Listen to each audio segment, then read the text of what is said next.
Oh, come behold the works of God, the nations at his feet. Welcome to the teaching ministry of Calvary Chapel Corinth with Senior Pastor Charlie Villard.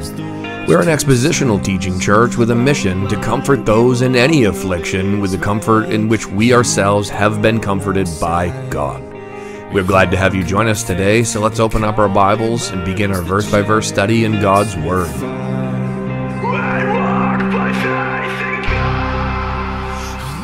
Let's go to Psalm 11, continuing on in our journey through the book of Psalms.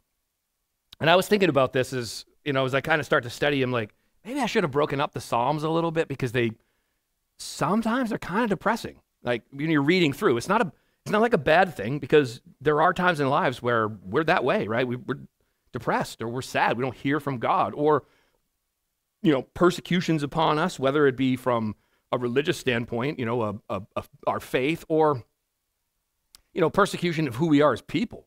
The world is on the attack and on the offense because it doesn't want to hear anything about God. And then I thought, well, we started this journey. I can't stop it now. So we're going to work our way through. But the next couple of them are kind of neat, but they continue on the same thing. So I guess my point in saying that is if you leave sort of depressed, I'm sorry. My intention is not for you to leave like, wow, that was the worst. Like, man, he is just depressing. Unfortunately, I go through these seasons on my own, right, where depression is a reality for me. It's like I don't hear God working. I don't hear his voice. I don't see him doing things. And all of a sudden, he just does all this stuff. And I'm like, man, I'm so sorry. I'm a moron. Like, I was already ready to give up on you, Lord, and there you were working the entire time. And David is going to be in this same place multiple times through this. Him's, writing some 70% of these. So we'll continue our journey. And we'll get our way through it. Was working in the daily devotionals through Proverbs. That's a bit grueling. I think I'm going to break that up and do it like one day a week when I get back to doing that again. And so if you join us on Facebook, we'll have, and in the app, if you have the app, all of those get posted to it so you can watch it, listen to it right through there. I'm going to try to work my way through Proverbs, but we'll continue our way through. Not all of these are bad. But if they are depressing, it's not my fault. It's the Lord's. Psalm 11, to the chief musician, a psalm of David. We talked about it a little last week and the week before. Chief musician really being the Lord.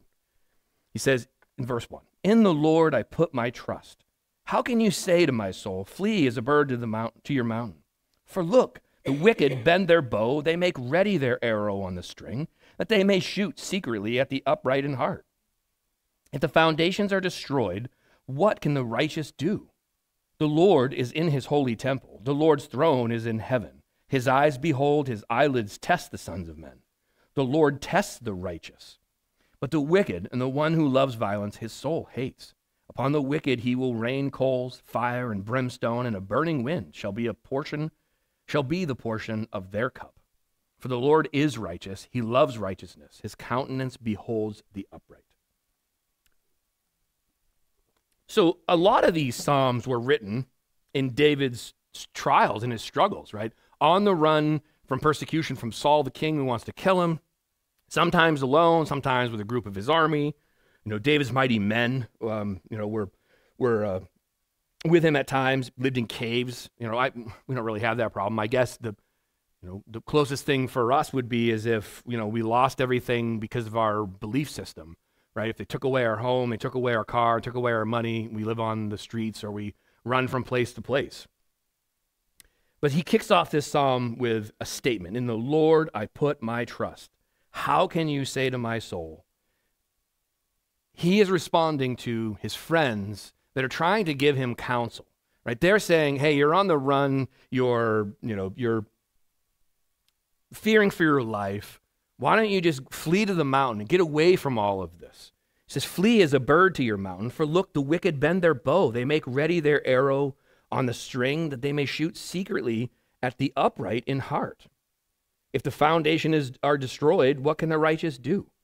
And so he's recounting this conversation that his friends are having with him. This really, if you think back to Job's having this similar conversation with his friends. I mean, his wife ultimately was, man, just curse God and die. Move on. You have clearly done something wrong. And God is mad at you.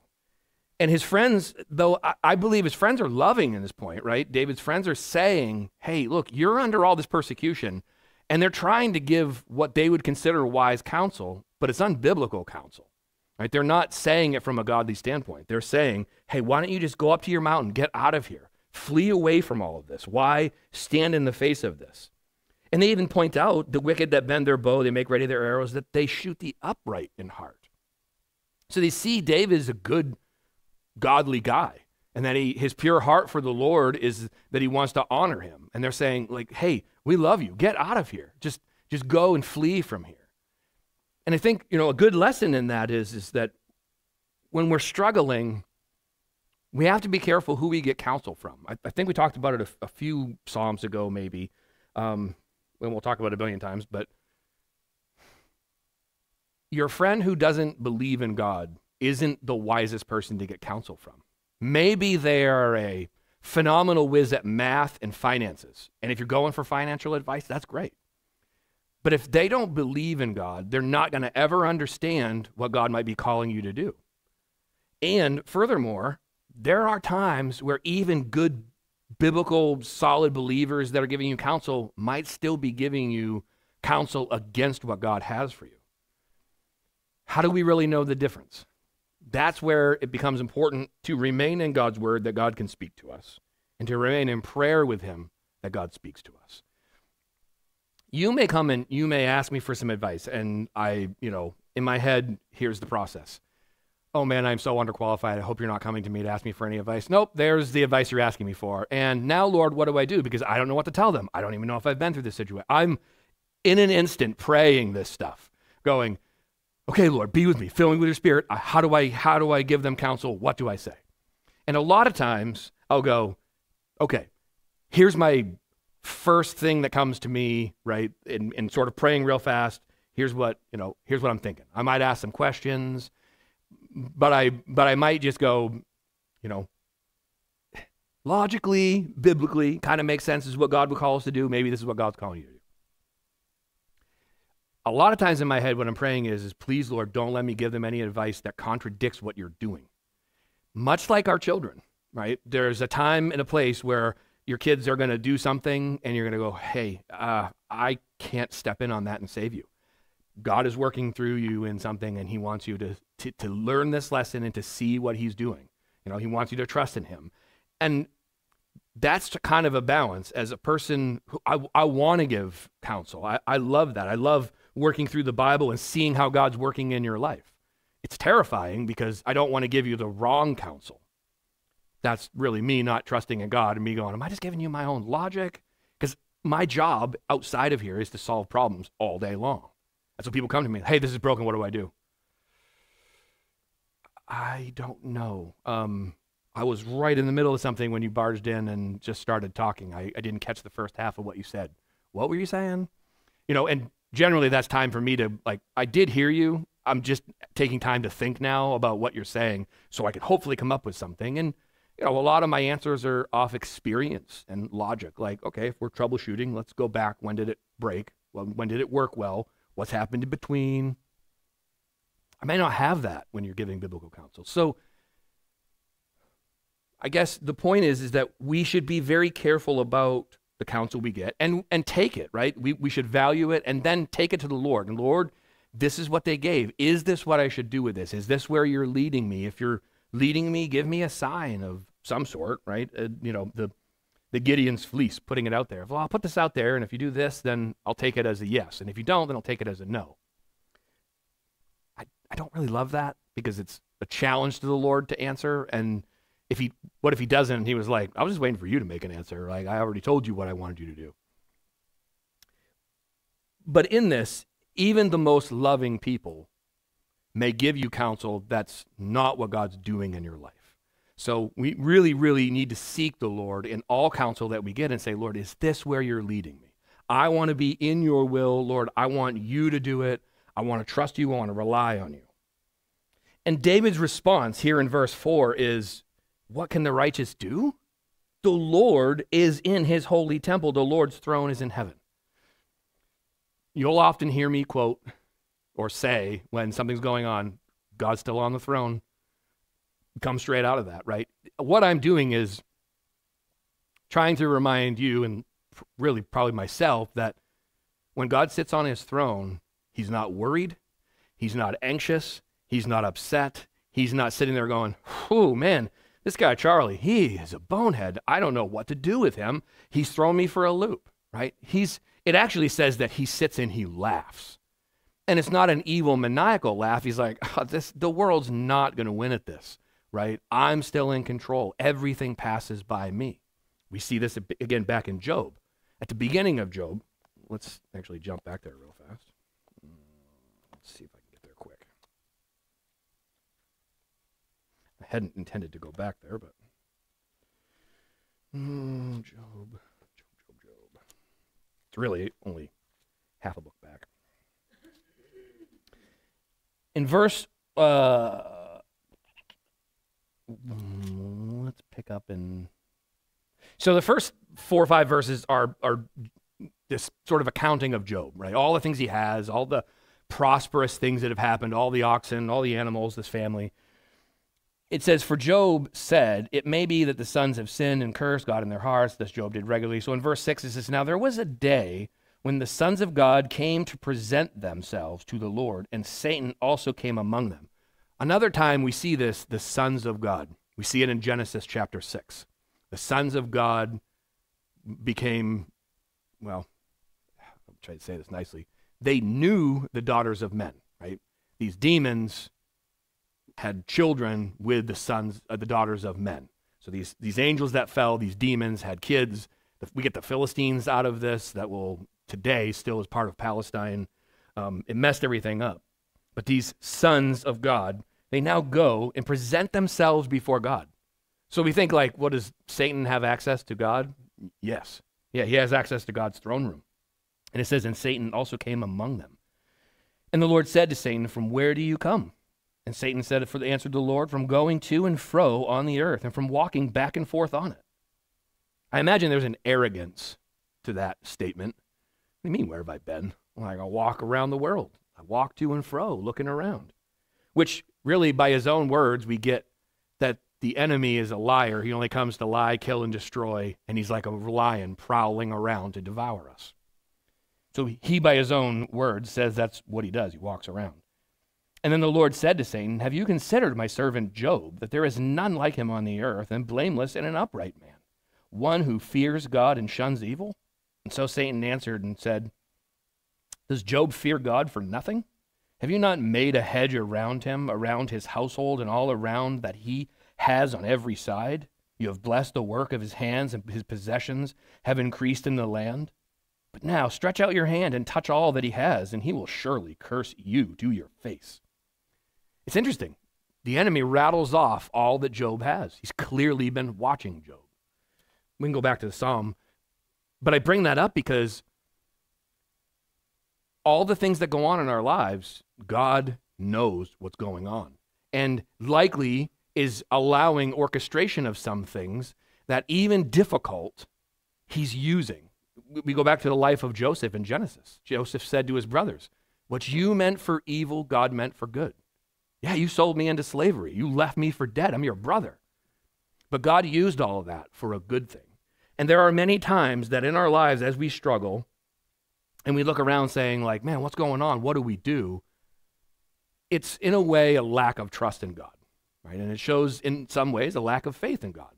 And we want to be solid in that. But saying, and having some questions is God's not going, oh, I'm done with you. Go. You doubted. I'm never doing this again, right? God knows and understands these things, and he gives us his word and prayer and the fellowship of others to build us back up. So as we go get that, he says, the Lord is in his holy temple, the Lord's throne is in heaven. His eyes behold, his eyelids test the sons of men. The Lord tests the righteous. That it is part of our growth. The only other thing I think about when I hear the word test is school. Remember, hey, we're going to do all this study for this chapter and for like a month, and then we're going to have a test. You're like, oh, a test? Come on. I mean, maybe not everyone says that. I said that because I haven't been paying attention for the last 3 weeks, and we're about to get tested, and I don't know what I'm actually doing. But the purpose of the test is to what? see how well you've learned something and to prove to yourself and to the teacher that you've gained from what you've been learning and you understand the subject matter and you pass the test, right? It's a sign that the teacher has been successful in imparting it to you and you have received it and applied it. That's really the point of it. And this is no different, right? The Lord does these things. He allows struggles in our lives to produce patience and to produce fruit and love and endurance. And then he tests our faith in him when we go through these things. The world would go, that's just cruelty. Nope, that is what a loving parent does. We do it with our kids. You train them on some stuff and then they go, oh, I want to go ride my bike across the street. You're like, okay, well, I've taught them to look both ways. I've taught them to pay attention for traffic. Taught them to not be stupid and dilly-dally. I've taught them to go directly where they're supposed to. Okay, you can go do that. Remember all that I've taught you. Oh, yeah, of course I will, right? And then they zoom out the driveway at 100 miles an hour, shoot straight across the road, but get halfway through and decide to go up the road, turn around and come back down and go back up, and then they go across. Never looking at a car, didn't go straight to where they were supposed to, and you go, oh. Hey, look. You didn't do what I asked you to do. Oh, I went to their house. Yes, but that's not what I've taught you. I taught you don't drive your bike 100 miles out of the driveway without looking. Look both ways. Pay attention to traffic. Go directly to where you are. What you've done is hurt that, and now I need to retrain you on that. Or you watch and they go do exactly what you're done. And you're like, man, that kid really picked up on that, right? It's a test. He's doing it because he's a loving parent, and he loves us. And he says that the latter part of verse 5, but the wicked and the one who loves violence, his soul hates. Here's a second time now we've come across this in Psalms already. Well, what? But God is all love. He can't hate anything. I made the case for this the last time we talked about it. Anything you love that is opposed by something or someone wants to tear apart, you hate them just naturally. You love your friends, your animals, your cat, your house, or whatever. Someone comes to take it, and there's a hatred that builds up. It's not a sinful hatred. Hatred isn't by itself sinful. It's what we do with it, right? But God hates that stuff. He hates violence. He hates, the proud look, the sharp tongue, the lying, the shedding of innocent blood. He hates divorce. He's forgiving of those things. He loves the person more than he hates that. I'm not going to say that. He loves the person enough that he sent his son that we can be forgiven for those things. And we can move on from those. But it doesn't change that God still, he hates certain things. 6, upon the wicked he will rain coals, fire and brimstone and a burning wind shall be the portion of their cup. It's a picture of Revelation, right? Way back in David's life, he's saying, powered by the Holy Spirit, God speaking to him, this is what God has in store for those things. It's not what his plan was for mankind. He doesn't want that for you and me. He wants us to have a life. And in John, it says a life and a life abundant, a life full of God's fruit here and in the next life when we go to heaven, right? So he's not sitting there angry and hating us, but it's not like he's not frustrated or disappointed by what's going on in the world. But he has a purpose and he has a plan. In 7, David says, for the Lord is righteous and he loves righteousness. His countenance beholds the upright. His answer to his friends are something probably like, hey, look, I get what you're saying, but that's not who the Lord is. The Lord upholds the righteous. He loves righteousness. He loves truth. He loves order, and he is my protector. I'm submitting my whole life to him and saying, Lord, these people want me dead. They want to kill me, and I just want to run and flee, but I'm going to trust you in this, that if this is part of your plan, this is what you have for me. Paul, all the times Paul was in prison, what did he say? The Lord saw fit, right? He ordered this, that the Lord wanted me here in prison. You'd be like, well, that's just mean. But the ministry that Paul had in that, right? The lives that were changed by that, the letters that we got out of that, he used those things. So there's a time where we have to accept, it's a weird word, but accept that we should know in our hearts and logically in our brains, reading this word, that the Lord is in control. He knows what he's doing. He has a purpose and he has a plan. We just don't like not having the answers. At least I don't. I like to have the whole thing planned out so I know, and I can troubleshoot along the way, like, oh, that's going to be a problem, that's going to be a problem. I've got to prepare for those things. And again, that's my job, right? I have to forecast for the next year, figure out how technology works. So last week, we went on vacation. Let's see. I got Monday off. We hauled the camper out of Corinth and hauled it down to Searsport. It was a total disaster. Everything went wrong trying to do it. Finally, after like 8 hours of doing it, we get it there, we drop it, get it set up. Stuff's still happening while I'm there. And I'm like, man, this is going to be a rough week. Go get Sheena, go back to the camper. Finally get down there at like, I don't know, 9 or 10 o'clock. I lay down at like 12:30, I think it was. And then I hear my phone, and I'm like, there's no way I slept that long. My alarm is not going off yet. And actually, I never set my alarm because I'm on vacation. And Sheena's like, is your alarm going off? And I'm like, I don't know. What time is it? Like, I can't move my eyes. And she's like, 1 a.m. And I'm like, I just went to bed. No, that's not my alarm. And I look, and it's an alarm system from work saying all of our sites are down. And followed by a text from the guy that I work with, and he's like, hey, I don't know what's going on. And I'm like, hey, I don't even have my laptop here. I forgot it at home. I'm in Searsport. Can you take a look? And so we figure out it's a serious issue. He's like, I'm driving into the office. And I'm like, okay.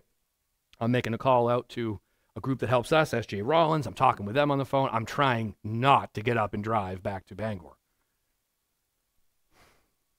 And it gets to the point where at about 1:45, 1:50, I'm like, I got to go. I'm like, my guy's there. I should be there with him. Doesn't matter if I'm on vacation. So I go in. We lost an entire server. This is disastrous for us. We plan for this, right? We have all these things we do. We prepare, and it really worked well. But by 6 a.m., the server was still not back up when our customers are now going to be coming back online. So I'm going to have to deliver a message to them. We've had an outage. And they finally kind of get it running. And so by 6:30, it's up and running to the point where customers won't notice it. But I'm still there till 9 or 10, and I'm like, hey, dude, I know you got up in the middle of the night. Do you want to go home and take a nap? I'll hang here. And he's like, no, you're on vacation. Go home. So I go home. I work again on Tuesday. And then I got to go in on Wednesday because I had meetings. And then Wednesday night at midnight or 12, it was just before 1 a.m., same notice goes off. Same problem. And I'm like, what in the world's going on? Thankfully, on this occasion, it was sort of a screw up.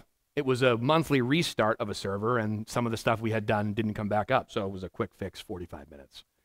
And then I've worked on and off the last couple of days. In those moments, I can't even begin to tell you how frustrated it is. I'm tired. I haven't slept. I'm just trying to take a vacation. Sheena, the most loving wife in the world, knows that this is my job, but it's now affecting. I can't even get time away uninterrupted to hang out and do stuff. And my company's great. They're like, hey, take a couple of days, don't worry about it. I'm like, well, the reality is I don't know how that will work. Some of it is my own fault because it's how I am as a worker.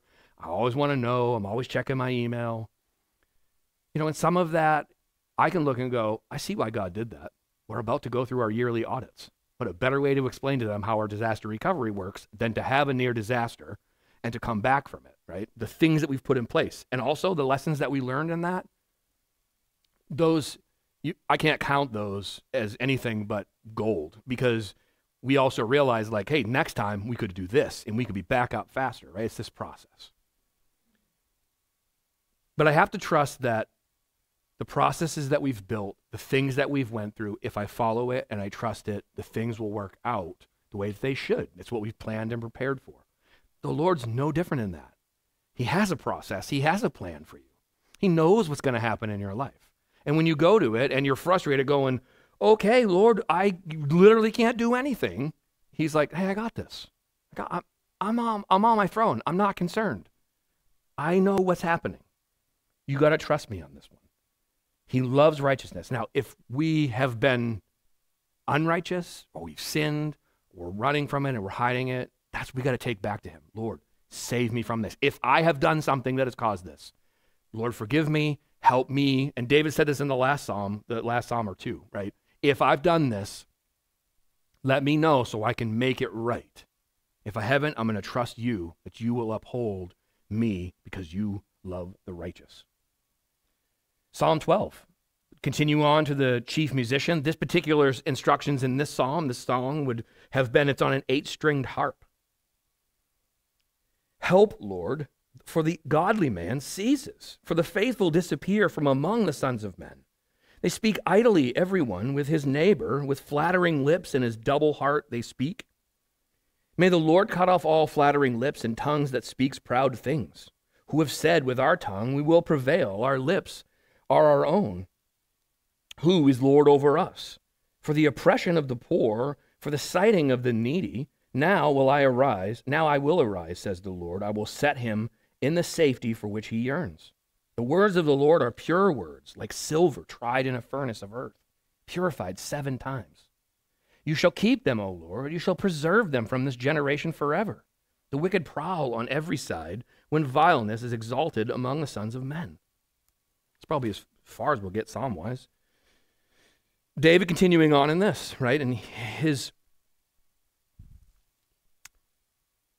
one thing that I think, at least my experience, holds me back a lot in trials is my unwillingness to go to the Lord first. My natural instinct is to rely on logic or rely on experience. And there's a lot of times that's taken me through life and it's done perfectly well, right? And I don't know if it's what God's will was. I just used logic and experience and went, well, this is what happens, and you do this, and then you do that. David's first instinct is to go what? Help, Lord. It's the easiest prayer we could ever say. Help, Lord. 2 words, all you got to utter. And they are some of the hardest words when you're in the midst of it, because sometimes it feels like giving up, right? Asking for help is a difficult thing. I would assume as a mom, sometimes it is a difficult thing.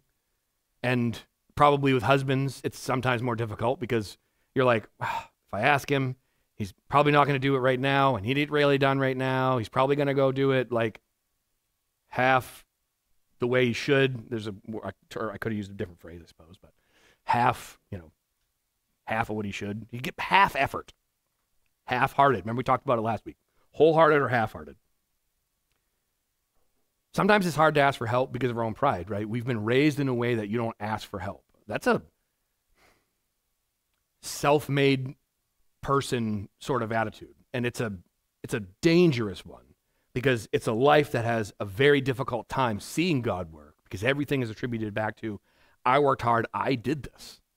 The fact is I didn't. God's mercy woke me up every morning and gave me the energy. His Holy Spirit came and filled me enough to move me along to get the things done that I needed to.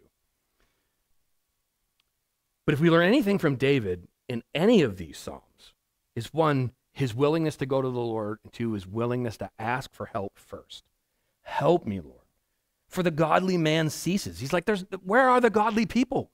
The world's filled with the heathens. Like, what am I going to do? I can't even find faithful people anymore. They disappear from among the sons of men. He's like, where are they all going? They're all walking away from God. They speak idly, everyone with his neighbor, with flattering lips and double heart they speak. Are you confident you can go to your government for help? I don't trust any of them. Who do you go to for help? A parent, a friend. Right? If you don't have parents, you don't have a relationship, then who do you go to? A friend, maybe, right? You get to the point where eventually you might not have anyone to ask for help. And the one who can change it all is waiting for you to come and just ask me for help. I'm willing to help you. I want to help you. But David's in this season or a time where he looks around and there's no one from a godly perspective that's going to help him. I certainly wouldn't go to my government to talk about faith issues like, hey, I'm being persecuted for my faith. They'd laugh and go, that's totally fine because you're a wacko. Maybe not quite that term, but yeah, it'd be like I'll get on that. I'll get on that real quick, no problem. You want my phone number? No. They're like, no, I don't need anything. The hard part with asking for help is 1, it requires us to lay down our pride. And 2, it requires us to trust who we're asking that they'll understand and then they'll reciprocate. God never wants to not help us. But as we look around in this time, he says, with flattering lips and double heart they speak. What's he really saying? They are saying things to flatter people that they don't believe, that they don't intend to do, that they don't really care. And they double speak. They say one thing and mean something else. Just essentially hypocrites is what we're talking about, right? Hey, I'm here for you. I'll help you anytime you need it. Hey, can you help me? Nope, I'm too busy. Okay, so you just said that because you felt good in the moment or whatever, but I thought you'd be there to help me. And what's that do, right? Closes us up. And we're like, I'm never asking for help again. I'll just figure it out on my own. He says, may the Lord cut off all flattering lips and tongues that speak proud things, who have said, with our tongue we will prevail. Our lips are our own. What's he saying? He's basically saying they're like going, I'll get my way out of this. My lips are my own. The things I say, I'll take care of it. This is that prideful self-made man. Who is the Lord over us? Right? That's the attitude of the world today. It hasn't changed. It was the attitude that I had, right? I'm a self-made man. I drove all the way to California. I got a job. I did all this. I made my career. I made all this stuff. I got cars. I got this. I got that. Like, I did those things. And then you realize you're miserable. You're depressed. None of that stuff makes you happy. No one cares around you about your achievements except for you, right? Because I'm telling people because I want them to be proud of me or see that I've done something. And then you find yourself going, yeah, you know what? None of this is enough. Never going to be enough. No matter how much money I make, no matter how much stuff I get, I still want more. Immediately after. I work hard to get something and I'm like, oh, yeah, that was fun for like a minute. Or a car. It's like, oh, I got a car. It's great. I tell Sheena, it's like, oh, I love it just the way that it is. I'm going to this is it. It's the last car I ever get. Like we'll drive it. I'm like, oh, it doesn't have that kick in the pants that I was kind of hoping for. Probably could use some, I don't know, a boost, right? I'll start with like, I'll just get octane booster. It'll be fine. Doesn't really work. And it's like, well, I could put a cam in it. Maybe put some heads on it. If I'm going to do all that and pull the engine out, I might as well put a supercharger on it. Like, what's the max I can get of horsepower for the street? And that little car, right? It doesn't matter, right? I can make a list 1 billion times. Doesn't matter. I still want to do something different. I'm never satisfied when I live in the flesh. Just never. I do want another Mustang. Please know that when I get this next one, I really will be satisfied with the way it is, minus a few parts. Just a small short list of things, like cold air intake, get a tune, get some exhaust. It'll be great. Just leave it at that. I'll drive it around and I'll enjoy it. So if anyone's looking for a Christmas gift from me, 2019 Mustang, automatic 10 speeds, good. I like that. Digital dash, convertible or not, no biggie. If you find one, I like red, not the bright red, but I like the maroon. I like black. I like white, like a white horse. Be like Lord Jesus riding on a white horse. Put Revelation 19:13 on it. He came with a robe dipped in blood. Okay. Anyway, but that's what will happen, right? Like he's like, get rid of these people, Lord. Everywhere I turn, that's all I hear and that's all I see. He says, for the oppression of the poor, for the sighting of the needy. Now I will arise. The Lord hears the call of the poor and the needy and the blind and the sick. He heard it then, and he came and he answered it when he sent his son into the world. Jesus opened up a scroll, the Lord Jesus, and he said, I'm here to fulfill this prophecy. I'm here to fix the sick, right? To heal the lame, to give sight to the blind, that I have come for those who have been waiting for me. I didn't come for the Pharisees. I didn't come for the hard-hearted. You don't want me. I don't need to help you. I came for those who want help. We have to start with that. He said, I will set him in the safety for which he yearns. The words of the Lord are pure words. He says, I'm not telling you a lie. I'm telling you the truth. That the Lord's words in this book are true today, were true 2,000 years ago, were true 5,000 years ago. Like silver tried in a furnace of the earth, purified 7 times. I had a cool video I really wanted to show you. And maybe we can watch it sometime. So I found a video on how they mine silver. They mine it other materials the same way, but essentially it's this process. They have this cool gun type thing, And they put it up next to a rock, and it can tell what material is in the rock.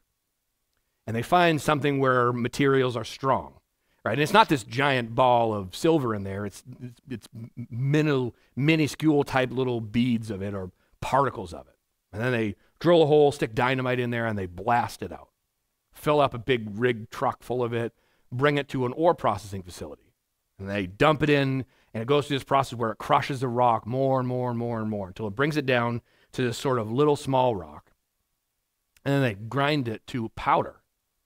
And they dump it in these big tanks of water, and they keep the water circulating and put this acid in. And the acid is designed to burn off all of the waste material that's in things like silver and gold, platinum. And then they run it through this sort of screening process. And what's left with these chemicals is silver, but it doesn't look silver. It looks like ash or coal. It's like a powder, and they scrape it off, and it goes in and piles, and then they cook it.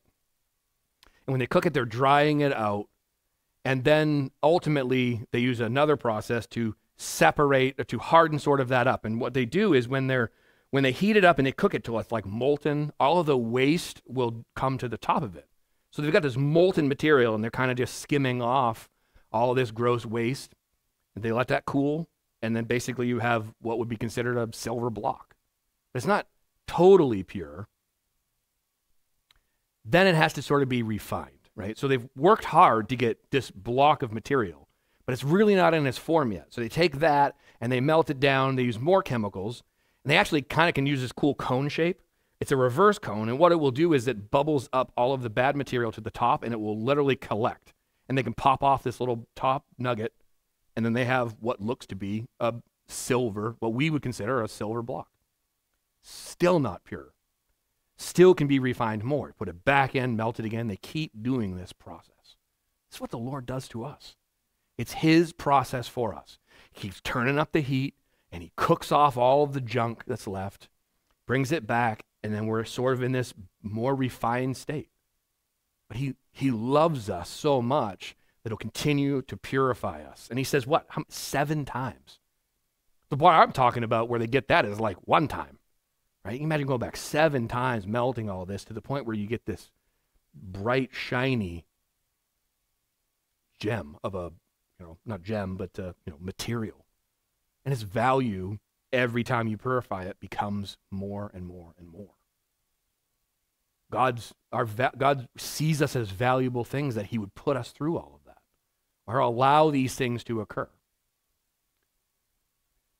We can't take away from the fact that evil is in the world. It was introduced long before you and I were even born, and things happen, right? People sin, and people go, well, if God's real, then why is there evil in the world? Why doesn't he just step in? Because he gave us all free will. He wants us to choose this process. Lord, refine me. Put me back into the fire. Burn off all the junk that I know I'm accumulating. I know if I walk away from the Lord for a day or 2 or a week, well, for me, the stakes are extreme because I'm standing here teaching. Different than they would have been a year ago. It would be a disappointment, but I don't want to disappoint the Lord, and I don't want anyone to ever have to answer for that, for me, right? But as we do that and we get more and more precious to the Lord, it becomes you don't ever really get used to it. I haven't, at least. And some of the greatest men that I've met and talked to or heard speak, last year at the East Coast Pastors Conference, I heard men that it's probably their last time that they would teach. And I hear these men, and the common theme amongst them all has nothing to do with how they taught, nothing to do with being a pastor. That I need the Lord more today than I did last year or 10 years or 20 years or 30 years ago. And these are 70 or 80-year-old men, far beyond wisdom that I could ever understand when it comes to experience with the Lord and teaching. And that's what they want to impart to us, that you will need them more and more as time goes on. He says in 7, you shall keep them, O Lord. You shall preserve them from this generation forever. This is hard to grasp because I look at the world and go, man, what is going on? What do you mean, this generation? It's a disaster. It has to be worse than when I was growing up. I don't.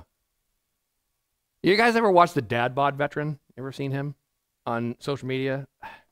He's a funny dude. People send him funny social media videos, like stupid stuff or whatever, and then he comments on it. But he has this like sort of Scottish British type accent, and I thought it was his real voice. It's not. He actually like from the South, but he just talks funny, right? And we were watching one yesterday, and it's this girl, and she goes, I moved into my new apartment and the laundry takes quarters. Who even has quarters anymore? So I went on Amazon to buy rolls of quarters. And it said, like, whatever, 72 rolls for $9.99. And then she's like, and this is what I got. And she holds up an empty thing for rolling quarters. She's like, where are the quarters? Right? And then it stops and it goes to him. And he's literally just standing at the camera going. He's like, I often wonder if our parents were as infuriated as I am at something like this. Did we look this stupid? And he's like, if that's the case, no wonder why they were mad at us a lot. Right? And he's like, I don't know what to do with this next generation. I think it's lost. And he's like, first of all, if you go to Amazon and you buy 72 rolls of quarters for $9.99, the math doesn't add up. And he's like, and furthermore, right? So he goes on and he talks about that. And I sat there laughing, right? We were laughing. I showed Sheena, that's what I do when I'm not working is watch videos on social media. I don't spend a lot of time on there, but I watch him a lot. He's really, really great. But it reminded me, I look and I go, this generation is lost. I mean, they are not being taught things that we were taught, right? And I don't know what you do. I don't know. The world has changed so much. The world's changed to shape itself around them. That's the problem. And it's made them not ready for life. How do I put quarters in a machine? Can't I just swipe my credit card? Why is there no money on it? I keep swiping it, but money just keeps coming out of it, but now it's telling me that it's denied. It's like, did you put money back into it? I had to put money in it. There's an aspect to this that it's funny, but it's not. We laugh because it's terrifying, right? And I don't know what kind of world we're shaping up for our kids, the young kids next door. Like, what's it going to look like for them? They don't even know what a MP3 is anymore, let alone a cassette tape or a CD or any of those things, right? It's like, where does music come from? I don't know. I just turn on a device and it just starts playing. We have to teach them that there's a God there that loves them, that he created them, that he knew them before they were ever even conceived. Right?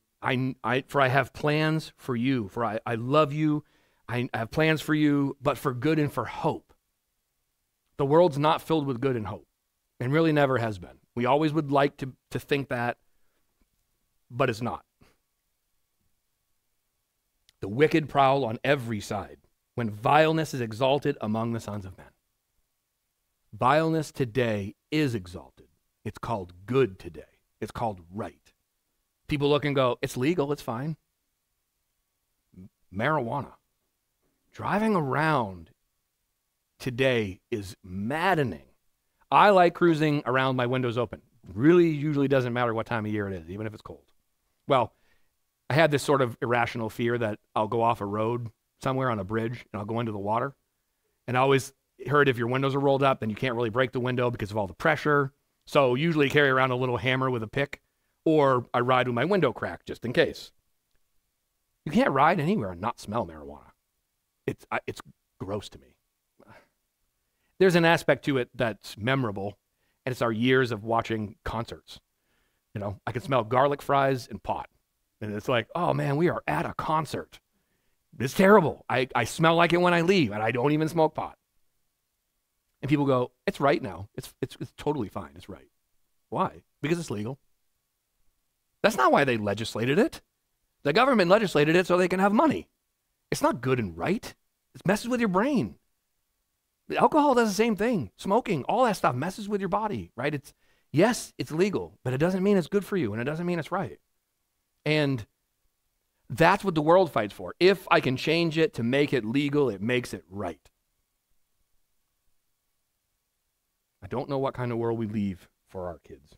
But we will teach these kids, Becca, Frank, all of us pour into their lives. Teach them how to read the Word of God, how to trust it, because they're going to go out into the world and they're going to get ridiculed. And eventually they're going to have to question, is God real or not? Right? It has to be real to them. They're not Christians because we were Christians. You're not born into it. The only thing you're ever born into is being Jewish. You're not saved because your parents were churchgoers.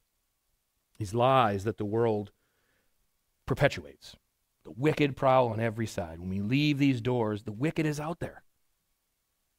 Does it mean every single thing is evil? No, it doesn't. Watching TV is not evil. What you watch is likely evil. What you take in for music is not evil in itself. What you listen to is likely evil, right? Heavy metal, I still make this case, and I'm going to always make it, heavy metal is not evil in itself. It's just a type of music. I listen to Christian bands. Rap, on the other hand, I don't know. That's pretty bad. There's Christian rappers, right? I mean, look, there's people that have been gifted in certain ways to try and draw people in. Hopefully they're drawing it for the glory of God. Everything in this world is not evil. The devil is not everything. Every time I get a sniffle, it's not the devil. Like, it's just a reality of being in the world. If we teach them that God loves them, that they need to rely on them, they need to ask us for help, that we mimic in our lives what God mimics to us, to them, and hopefully they walk away understanding that God loves them and that he wants to work in their life. Jesus Christ came and he gave his life. The Jewish people missed him. They missed the Messiah. It's too bad. It's too bad because they need him right now, right? But he's still watching over them. He's still protecting that nation. It's cool to see, I mean, hundreds of missiles just get knocked out of the sky by that Iron Dome, right? The things that God has done for the nation of Israel, he's watching over and protecting them. They are his chosen people. And by his blood and his sacrifice, we have been adopted into his family and we become part of his family like that. We should love them, pray for them, help them in any way that we can. Thank you for joining us today. We pray this teaching has been a blessing to you. If you have any questions or would like to request prayer, you can visit us online at www.cccorinth.org. If you're local, come join us for a service at 125 School Road in Charleston, Maine.